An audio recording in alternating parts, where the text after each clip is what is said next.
Luci Willits, how are you? I'm fine, but it's Willits. Willits, excuse me. Oh my gosh. It's a weird name. It's a weird last name. It's not that weird. It just has an S. That's not that controversial. I just missed the S. My maiden name was much easier. It was Browning. So that's more melodic. Browning. Yeah, Lucy Browning. Brown. Okay, well, God bless you. You're here. I'm here. You are also city councilwoman for the city of Boise. I sure am. Which is exciting. Listen, there's a lot going on. There are a lot of things. We're gonna try to hit a couple of them, but there are a lot of things we need to talk about, either in this conversation or other ones. But first and foremost, you were the sole dissenting vote in the city of Boise council meeting where you decided whether or not to make the pride flag an official city flag, and you didn't feel that was the right move for a lot of reasons. Help me understand those reasons. Yeah, I was the lone dissenting vote, and I'll tell you what I said that night, and it's such an emotional issue for so many people, and I know that people in the LGBTQ community feel like that flag is their identity and their welcoming symbol, and in my mind, there's a couple of things at play here. One is the law. We are required to follow the law, and in doing so, we have to do what's best for the citizenry. And I think you've probably seen this. There's been months of flag talk. Everything from are we going to redo the Boise flag to now this, where the mayor's taking down the flag and putting different flags up. At some point, what is this all getting us? There's so many more things to talk about. They're not sexy. They're not going to get you on national TV, but they're important, and it's what we're elected to do. And I don't see this issue ending with anyone getting any sort of, I guess I would say, benefit. At the end of the day, the legislature is going to come in. They're going to pass a new law. It's going to go to court. All of the things that we should be talking about won't get the attention they need because this has sucked out all the oxygen in the room. Okay, there's a lot there. And thank you for explaining that. Let's start with the thing you ended on. You feel that at the end of the day, this is not something that's going to yield a long-term benefit. No. Now, some people would argue short-term benefit is sufficient for them, which is, hey, I want the flag here now. Yeah. When you say the long-term problem, though, is that the legislature is going to come through and they're going to pass another law. Help me understand this. Yeah, I think that will probably be the first bill. They pass laws all day long. The governor signs them, and they expect cities, counties, and people to follow them. And when people don't, they're going to change the law to make sure that there's not loopholes so that the laws get followed. And there'll be a fine, because right now there's no mechanism for enforcement. There'll likely be a fine, and I think Boise will probably pay that fine, whatever it is, and then it'll go to court, and that will cost money. And I think it could get as much as retribution when it comes to taxpayer dollars, where the city won't get all of its taxpayer dollars if it's not meeting the requirements of the law. Where does this end? At some point, you have to go back to the basis of what city government is here to do. And the things that I was elected to do, parks, big into parity in terms of city services, police, fire, all those things that people expect their city to be doing and to be thoughtful and intentional and pragmatic about. Okay, thank you for that. This issue with cities and the state legislature being in conflict is something I'm new to. Mm-hmm. But I had somebody come in during the legislative session and say, well, the state passed a law that, only affects, they passed a law against Boise, Meridian, and Nampa doing something. I think it was a law that had to do with if you have people camping, the camping thing. Yeah, right. Mm-hmm. You as a private citizen can go to the attorney general's office and request, a review or something to make sure that the law enforcement agencies in that area are in fact doing everything to clear out that stuff.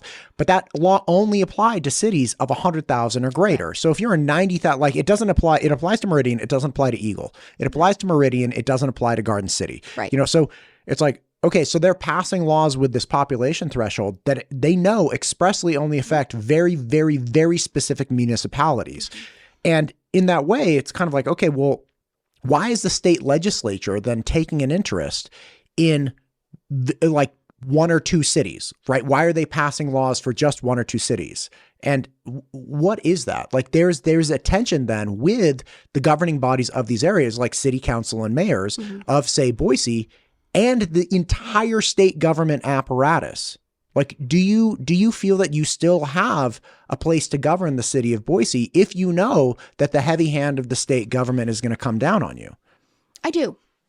And I accept that the legislature will do that. They will, let me back up. I do. I expect that the legislature will come in and try to right size things that they don't believe that cities are doing well.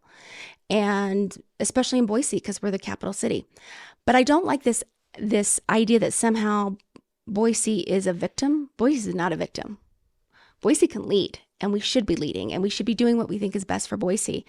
And I think there's a lot more issues that we could be talking about that we're not. And it's one of those things where you can complain about what the legislature did, what they don't do all day long, but that's life. Life gives you different things, and you have to take those things, and you have to deal and grow and decide what to do, and most importantly, lead. And so I'm not in this camp of complaining all the time about what the legislature does and doesn't do. I don't think that gets us anywhere. What we have to do is figure out how do we move forward with the cards that are dealt.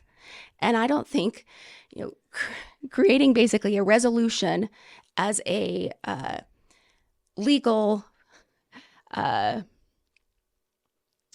mechanism to try to, essentially ensure that you've got some legal standing on flags is where we should be spending our time, energy, and all of those things. At some point, somebody's got to be the adult in the room. Somebody's got to do the things that we were elected to do. And it's not to fight with the legislature. You also said right out of the blocks, it's your job to follow the law. Mm-hmm. And this particular law has no enforcement mechanism. So let's be clear. Like there are a lot of people calling, for the resignation of, police chiefs or, the recall of Sheriff Clifford or all kinds of different things. Of course, there are videos, floating all around social media where people are going up to law enforcement officers like, I know somebody who's breaking the law. Can you go stop them? And they're like, well, what's going on? It's like, the city is breaking the law. Go stop them. I'm like, oh gosh, because the bottom line is like, if you break a law, you do something like if I speed down the road 10 miles an hour over the speed limit, they can't throw me in jail for, like 5 years. There is an enforcement and there's a penalty. They can write me a ticket. They can do, so we have in our legal system very prescribed actions that law enforcement can take. And in this particular case, there is no enforcement mechanism. There's not a fine. There's not like you can physically remove it. There's nothing like that.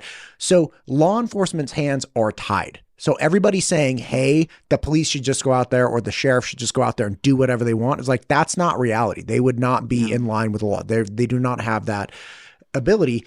And regardless, it sounds like what you're saying is regardless of what you think of the law, should the guiding principle be of a city council to follow the law? Yes, it should be. And I think it needs to be everyone's guiding principle. That's how our system works. You don't like a law, you go and fix it. You get community support to fix something.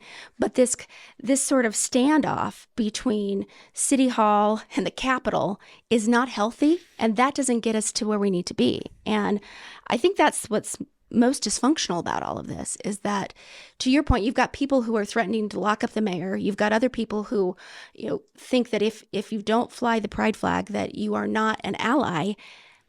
Somebody has to say, let's take a deep breath here. And let's figure out how we move forward. And in this environment, it's not going to happen if you keep having people play these kind of cards. It just won't. The vote that you guys took was to make the flag an official city flag. Mm-hmm. And within the law as it stands today, does that change the the legality of flying the flag? Well, I'm assuming there was a legal opinion. It was not shared with me. You probably saw the press release that said that there was a firm in Boise that's offered to give the city some free legal advice. I'm assuming that's why that happened on Tuesday. I think you could try to really dig deep into the law. Is it flags? Is it not? Is it one flag? At the end of the day, it's taken so much time and energy about this that I continue to want to talk about the things that I think really make a difference in our community. And that's, how safe are your roads when you're driving? Do you have a park that you can go to? Do you have a library that you have access to? When you call 911, does somebody come? Those are all the things that really, they're not sexy. They're not going to make national news. They're not going to propel someone's political career. It's not going to create a lot of fundraising, but it's the work we're elected to do. And the more that we get involved in these kind of issues, the more that work suffers, because it also creates distrust. To your comments, right? You want roads, you want libraries, you want 911 to work. Mm-hmm.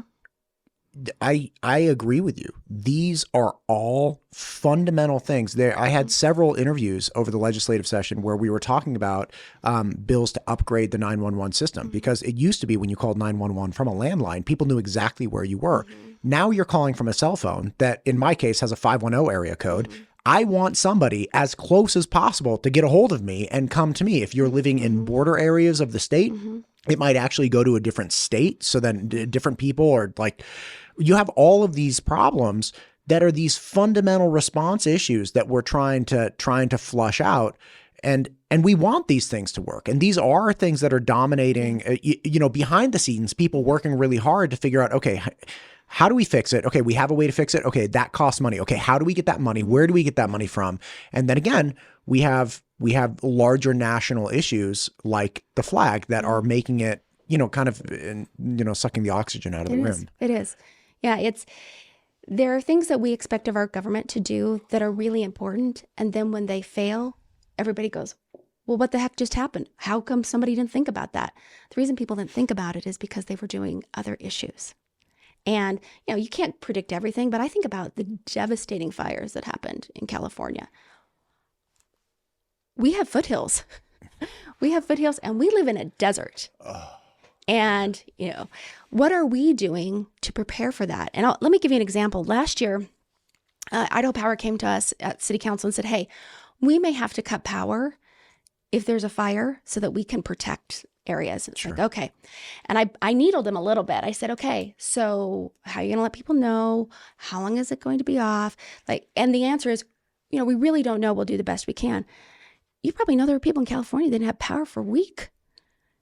They may not have been in the fire area, but because of the power situation, they didn't have power. Are we talking about those things? Again, not super fun. I don't really want to think about how horrible that could be. But at the end of the day, that's the kind of conversation we should be having, which is, how do we create the best Boise? How do we ensure that people have what they need to live their lives with liberty and responsibility? And what are we doing to work for a common good? And I don't see what's happening now as working towards a common good. Why do you think people are really concerned about this one issue? For instance, I have family members that are gay. Yeah. Okay. And I know that they want safe roads, and I know they want safe, power grids. I know they want safe stuff, So it's not that no one cares about it, but it seems that people are very, very concerned with, one or two issues. For people that feel like that should be the most important issue for a city council to, create a welcoming space or to signal alliance with all of their groups, what do you say to that? I think it's human nature to focus on the issues that affect you first.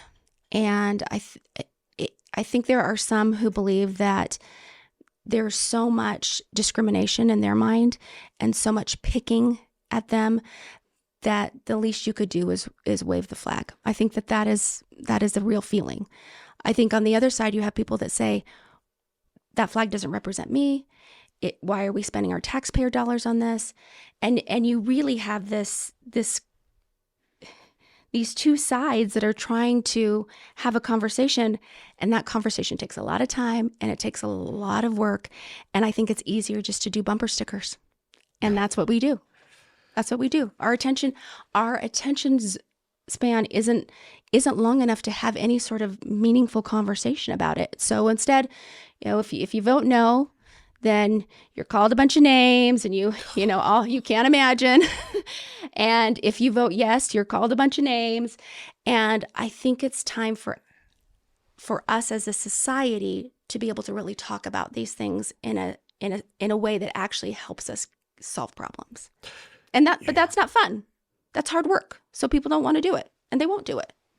Yeah, I'm very concerned about the kind of arms race with cultural teams, right? And obviously we have a pride parade, right, in Boise. Yeah. I shouldn't say I don't live in Boise, but Boise has a pride parade. Yeah. Okay, and now you have a group that's trying to do like the hetero awesome parade, like festival, and it's an arms race of like dueling cultural views, or like and both people are weaponizing, like compassion and tradition, and like we have to be good, whatever it might be. I don't see how that is helping people come together. It's like, no, you have to join one of our teams. And it's like, what if I'm just on like team people are awesome, and like I like people, and personal liberty, right? Personal autonomy, personal responsibility. Like, what about bringing us back down to the individual instead of tribalizing everybody and insisting? It's like, listen, if you're not one of us, you're against us. You're like, you got to be one of them. It's like, yeah, or not. Or I don't like either. Frankly, like, I don't like either, right? I don't like identifying people as these types of characteristics. You're an LGBTQ or you're heterosexual. Like, I don't like either. I enjoy people. I enjoy people, and I meet all kinds of some people I don't like, but it has nothing to do with those characteristics. You're being awfully pragmatic. Ah.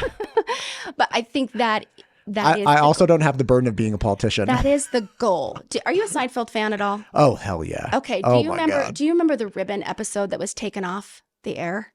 No. Oh my gosh. Yeah. So, as I recall, Kramer wouldn't wear the ribbon, and he's just like, no, I'm good. I'm marching, but I'm not going to wear the ribbon. I remember this. Yeah. He got accosted. Yeah. They're like, put it on. And he was like, no, man, I'm with you. I'm just not wearing the ribbon. Yeah.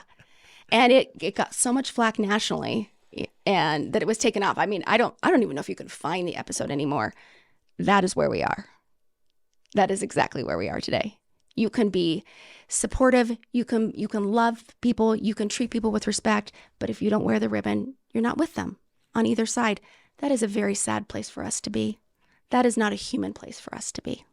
And even with, okay, you're not on my team. That's fine. Mm-hmm. Why isn't that okay? Mm-hmm. Like, why is it that allegiance to a team is the most paramount value set that we have? It's like, okay, so Kramer wasn't, okay, they're like, all right, you're not even with us, but you're marching with us. And he was like, yeah, because he was walking down the street, right? Mm-hmm. Like, that was the whole point. They're like, okay, that's it. But it's like, no. If you're not in our tribe, we are wholeheartedly coming after you.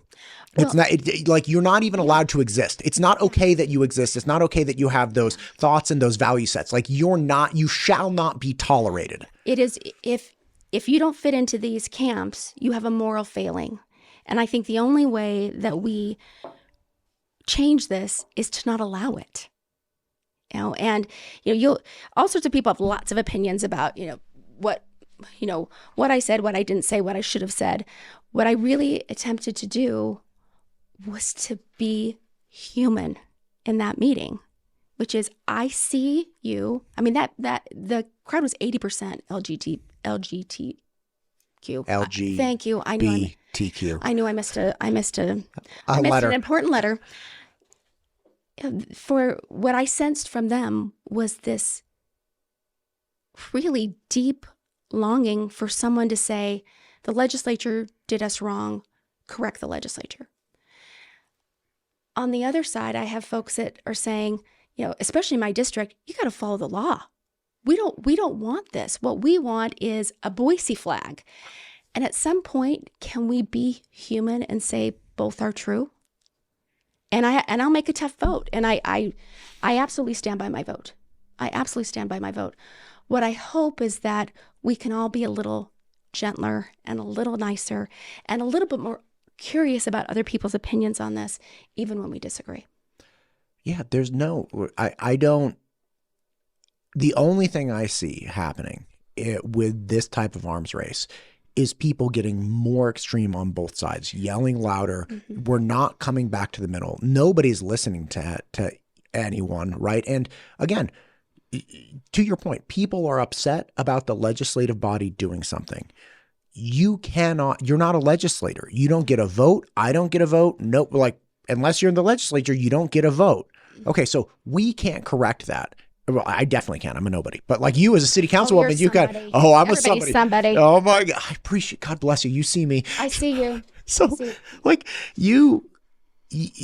that's not what you're there to do. You're there to maintain services. You're there to, review design. You're there to, help guide the mayor on your position. Like, you're not there to take over or supplant the state government. No, I'm there because I want what's best for Boise. I love this town. I grew up on the other side of the state, have a lot of affinity for agriculture. Grew up in the part of the state where you had 2 weeks off for spud harvest as a child because you were expected to work. Child labor. Yeah, you were expected to work. Have a lot of affinity for what makes Idaho, Idaho. And I want what's best for Boise. This is not best for Boise. What's best for Boise is to lean into what makes our community so special. And I hope we can do that. I really do. Yeah. One more thing before, because I actually want to ask you about what some of the other big things that you're talking about are. One problem with that I've seen in the past with going down a road of like, okay, I know this is the law, but we're going to do the right thing. And I understand, there's a place for that in the world, but you also lose the principle of I can or can't do something because of the law. So once you throw that out the window, whatever comes up next, a city council person may be asked, well, why didn't you do this? They're like, well, it's against the law. It's like, yeah, but you didn't care in this situation. In the flag situation, the law was irrelevant. But then in this situation, you don't want to do it. But you no longer get to hide behind, or I shouldn't say hide, but you no longer get to use that principle as a guiding principle. It's like, no, the law is irrelevant now. So now we're just electing people who just do whatever they want. And again, that's something that I've kind of seen growlings of in the past. Is like, that's a really dangerous precedent to start setting. It's a dangerous road. It is a very dangerous road. And fundamentally, that's where my vote comes with. And I see it every week. I see people devastated about what's happening in a certain neighborhood. And the law is the law. And so they don't get what they want. And yet on this issue, it's not the same. And I think we have to have consistency, and we have to have a basic function about there are rules. We follow the rules. If we don't like the rules, we work within the system that has been created to fix them. Right. And I said in my remarks on last Tuesday, there's lots of laws that have been passed in Boise I don't like. I don't get to pick and choose. I have to follow them. And I think when we stop doing that, then we create a level of distrust because why are you following this law but not following this law? Right. And I think that is not a place that I think we want our community to be. I really appreciate this concept. I really appreciate the conversation. I was trying to have, and I very much agree with you, but I was trying to get Senator Wintro on back when, do you remember when Harris Street had a bunch of flags and like some people came and defaced them? And it was like, that's so wrong. Yeah. Like you should let people you can't do this. Just because you don't like that they fly this flag doesn't mean you can go and, vandalize it or deface it. And I was trying to have get them, our schedules didn't line up. She wasn't like against it or anything, but people should, we at some point need to come back to the idea that if we all start picking and choosing laws, then we're going to end up in a really bad place. Just like the person who defaced the flags that were on Harrison. It's like, you don't get to say that. You don't get to do that. You don't get to say, I don't like this flag, therefore I'm going to break the law and go, rip it up. Like that's, and I don't know. Like this is so complex. I'm sympathetic. Like I obviously know. I obviously get the idea that it's like, can you just leave us alone and let us try to fly the flag? But at the same time, it's like, dude, we also run into these other problems. Yeah, I mean, I think fundamentally this is a city of Boise government building. And what the legislature was saying, fly government flags. Right. That's what they were saying. Right. Now we can talk about why that was done, whether that was good, that was bad, whatever. At the end of the day, if we start picking and choosing laws, then we are not picking democracy. We are not. And I don't think a system can be sustainable when people get to choose their own adventure when it comes to the law. You know what would be a great Eagle Scout project? If somebody made a bunch of like lawn tees that, you know, like the ones that go up and just, it's like an L, like that without the flag, and just supplied these to people and like, fly the flag you want, right? Empowering people to make the commentary they want, not supplying them with an American flag, not supplying them with whatever flag. It's like, no. Fly the flag, participate, communicate. Like that would be great. And let's celebrate our ability as Americans to make this commentary and fly flags, unless you're in an HOA that prohibits it, of course. Which I don't think you can. I think actually the legislature changed that. That you can do flag. Yeah, you can have free speech. They didn't get the chickens passed, but no, because there were HOAs back in the day that wouldn't allow you to do political signs. Yes, I remember. Yeah, I actually spoke with Senator. Come on, I can do this.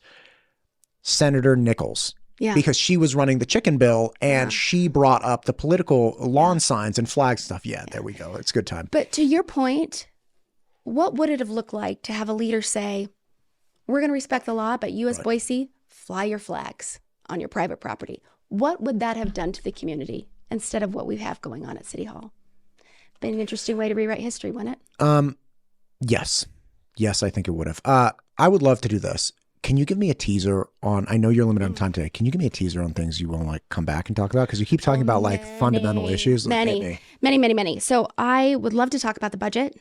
I'd love to talk about how that works in Boise, what can work better, and why we need to pay attention with cities and their budgets. I'd like to talk about the flag issue is obviously very big, but it's also a symptom of other things that I think in government need to be changed, because we have taken philosophy so far that we forgot common sense, and we need to change those things so that we're not making decisions based on, on a road that will not get us to where we want to be. I mean, when we're making people tear out windows in houses that are, basically garages because they're not historically correct and it's not a historically correct house, or we're denying parking spaces at the airport because of climate change, we've lost our minds. Like, we have to be sane about these things. And there has to be someone who can be that sane. And I think in today's political world, you don't get rewarded for sanity. You get rewarded for the more ostentatious that you are. And the more vocal you can be, the more loud you scream, the more things you say, that's how you get voted. You get political points. You don't get political points for sanity, but that's what we need.